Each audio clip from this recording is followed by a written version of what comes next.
Nagaland has been on the boil after a counter-insurgency operation went wrong and security personnel killed 13 villagers. The operation was originally intended against the militants of the Yung-Ong faction of the banned outfit called NSCKN, but ended up targeting local tribal people who were returning home after working in mines. Angered locals, mostly belonging to the Konyak tribe, also known as headhunters, retaliated, killing one Jawan. This has raised curiosity about the Konyak tribe. So who are these people? The headhunters are the biggest and also the most backward Naga tribe. Mon district in Nagaland is home to hundreds of villages belonging to this tribe. The Konyaks are traditional hunters and warriors who are now engaged in agriculture as their primary occupation. They are skilled artisans and are experts in the art of making firearms and handicrafts like baskets, bamboo works and weaving. These serve as an additional source of income for the tribe. The Konyaks also have institutions of learning called the Murung, where the affairs of the tribe are discussed and traditions taught to the younger generation.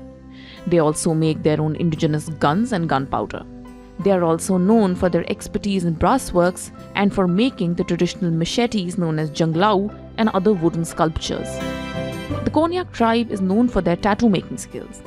Konyaks treat their bodies like a canvas, where they etch tattoos using an ink made from the resin of the Tuna silata tree, commonly known as red cedar.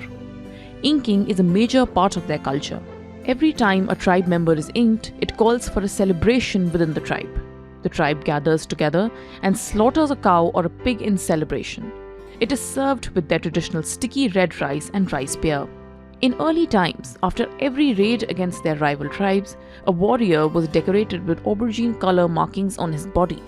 He would be tattooed first on the face, neck, and then other body parts. The different tattoos inked on each person conveyed his or her status, position, stage of life, and achievements. It is traditionally only the Konyak women who are skilled in tattooing.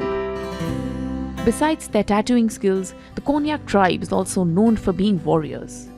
It is their style of warfare that gives them the name headhunters. In fact, during wars, they attack rival tribes and rip off their heads. Those who return home with these heads are revered as warriors.